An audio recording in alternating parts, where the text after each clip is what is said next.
Assalamualaikum warahmatullahi wabarakatuh. Apa kabar anak-anakku semua? Semoga kita masih diberi kesehatan oleh Allah Subhanahu wa taala sehingga dapat mengikuti pembelajaran dengan baik dan lancar. Pada kesempatan kali ini kita akan belajar mengenai perilaku terpuji bagian pertama. Sebelum kita mulai pembelajaran, mari kita berdoa terlebih dahulu. Semoga pembelajaran dapat bermanfaat. Bismillahirrahmanirrahim. Rabbi zidni ilma warzuqni fahma. Amin. Ya Rabbal Alamin. Tujuan pembelajaran yang akan kita capai pada pembelajaran kali ini diharapkan nanti anak-anak yang pertama dapat memahami perkataan yang baik. Yang kedua, memahami hormat dan patuh kepada orang tua dan guru. Dan yang ketiga, memahami cara bersyukur.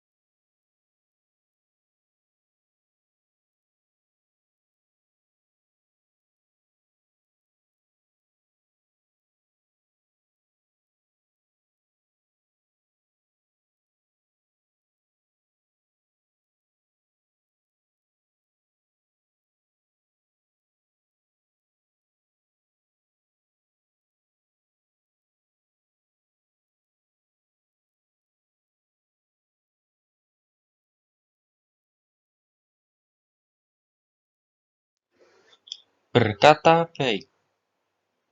Berkata baik merupakan perkataan yang sopan, tidak menyinggung perasaan orang lain.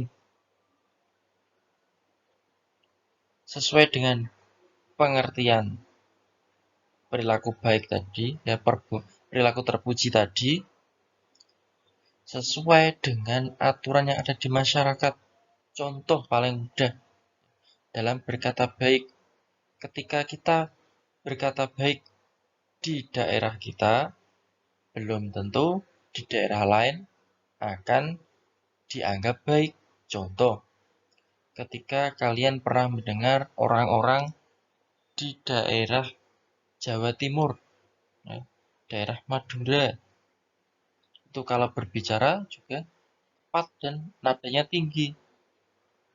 Di sana sudah terbiasa, maka disebut juga berkata yang baik. Tetapi jika kita terapkan di daerah kita, Jawa Tengah, ya, apalagi Solo, itu nanti dianggap tidak atau kurang baik. Nah, itu jadi setiap daerah berbeda-beda. Berkata baik di sini, ya, tujuannya apa? Tidak menyinggung perasaan orang lain. Berkata baik harus kita lakukan kepada siapapun, ya. Tidak perlu memilih-milih. Bahkan kepada teman yang sering membuat kita marah, ya. Kita harus tetap berkata yang baik. Soal pertama, apakah arti perilaku terpuji? 2. Kepada siapa saja berkata baik kita lakukan?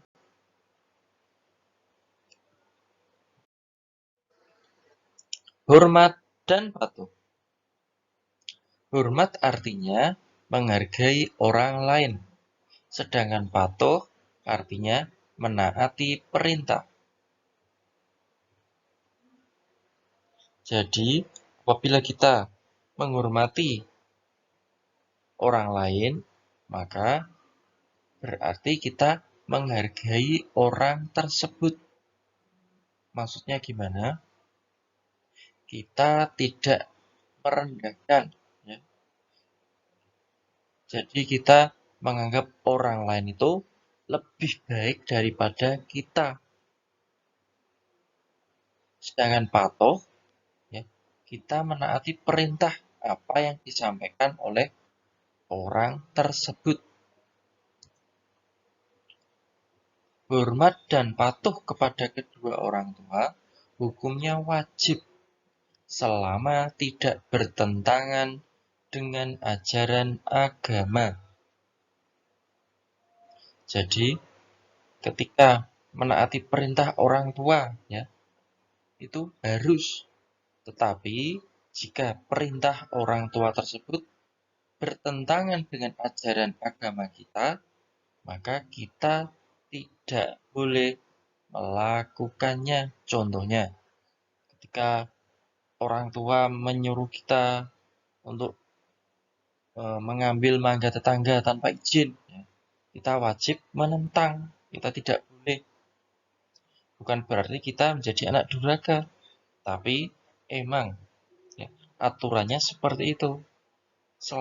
Kita wajib patuh selama tidak bertentangan dengan ajaran agama. Anak yang tidak patuh terhadap orang tua disebut anak durhaka. Ya, selama tidak bertentangan dengan ajaran agama. Misalnya, anak diperintahkan untuk sholat, kalian tidak mau.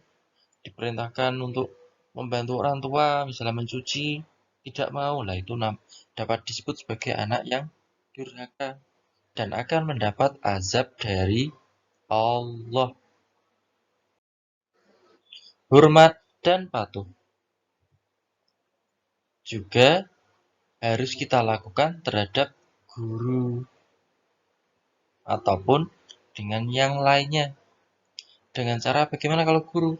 Berbicara yang sopan, membungkukkan badan ketika berjalan di depannya.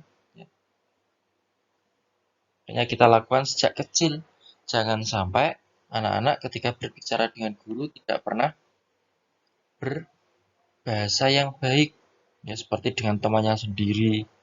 Ketika lewat di depannya malah lari. Ya, itu tidak boleh, tidak baik. Orang yang menghormati orang lain pasti akan dihormati oleh orang lain juga. Jadi anak-anak kalau mau dihormati orang lain, maka harus menghormati orang lain.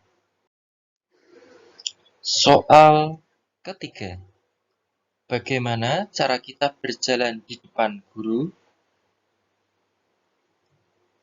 Soal keempat, mengapa kita harus hormat dan patuh kepada orang tua? Bersyukur. Bersyukur merupakan ungkapan rasa terima kasih atas segala nikmat yang kita terima. Nikmat yang kita terima, ya, nikmat yang diberikan Allah kepada kita, itu kita tidak dapat menghitung jumlahnya. Baik nikmat jasmani maupun nikmat rohani. Contohnya, nikmat jasmani yang dapat kita lihat, yang ada di anggota badan kita. Misalnya hidung, ya, kita diberi hidung untuk bernafas. Kita diberi mata untuk melihat. Kita diberi tangan untuk memegang, kaki untuk berjalan. Itu baru yang sedikit saja yang kita lihat. Ya. Contoh yang tidak kita sadari.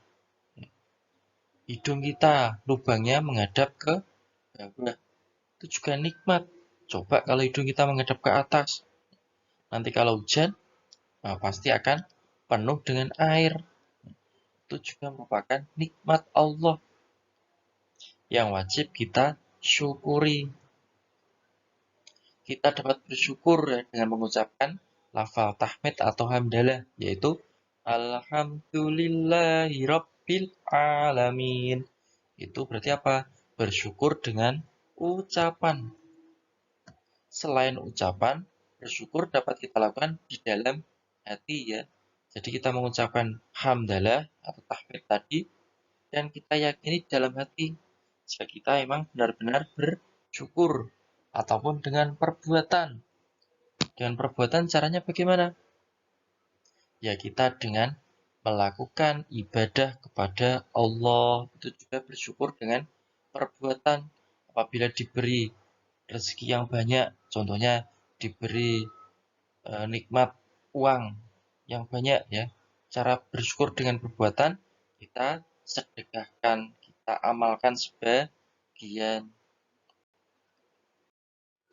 Soal kelima, sebutkan 3 cara bersyukur.